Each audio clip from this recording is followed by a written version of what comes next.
లేదు. ఎమ్మెల్సీ కవితకు rows avenue court bail నిరాకరించింది. 2 పిటిషన్లను న్యాయస్థానం డిస్మిస్ చేసింది.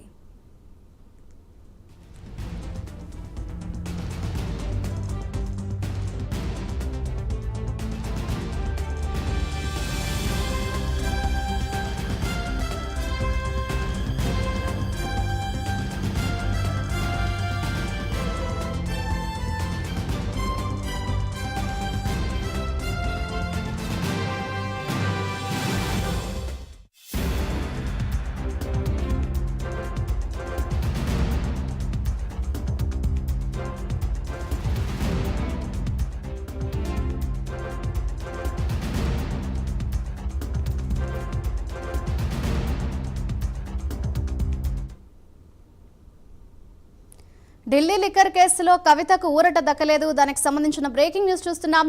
ఎమ్మెల్సీ కవితకు రౌస్ అవెన్యూ కోర్టు బెయిల్ ను నిరాకరించింది. 2 పిటిషన్లను న్యాయస్థానం డిస్మిస్ చేసింది.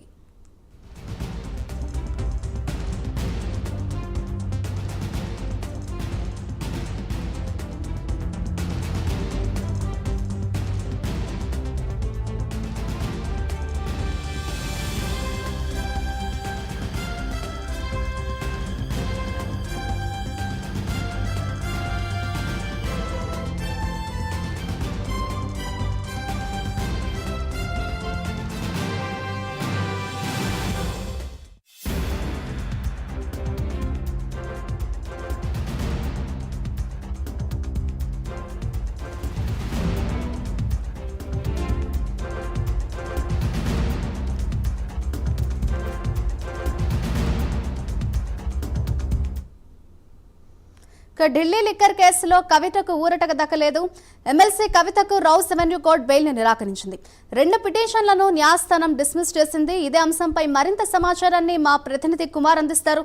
కుమార్, చెప్పండి, కవిత పిటిషన్లకు సంబంధించి 2 పిటిషన్లను న్యాయస్థానం డిస్మిస్ చేసినట్లుగా తెలుస్తోంది. దీనికి సంబంధించిన కంప్లీట్ డీటెయిల్స్ ఏ విధంగా ఉన్నాయి? Thank you Madhuri. ఏదైతే ఢిల్లీ లిక్కర్ కేసు సంబంధించి ఎమ్మెల్సీ కవిత రౌస్ అవెన్యూ కోర్టును అయితే ఆశ్రయించారు. ఏదైతే తనకి బెయిల్ మంజూరు చేయాలంటూ కూడా ఇప్పటికే పలుమార్లు కోర్టును అయితే ఆశ్రయించడంతో ప్రతిసారి ఆమెకైతే ఊరటైతే దక్కలేదు. ప్రస్తుతం ఈ రోజు కవిత 2 బెయిల్ పిటిషన్స్ కూడా ఏదైతే రౌస్ అవెన్యూ కోర్టు తిరస్కరించింది. ఏదైతే ఢిల్లీ లిక్కర్ పాలసీ అలాగే ఈడీ సిబిఐ కేసులో ఈ పిటిషన్లు అయితే ప్రస్తుతం రౌస్ అవెన్యూ కోర్టు అయితే తిరస్కరించడం జరిగింది. ముఖ్యంగా ఏదైతే ఢిల్లీ లిక్కర్ స్కామ్ లో సౌత్ లాబీకి సంబంధించి కవిత కీలకంగా వ్యవహరించారు.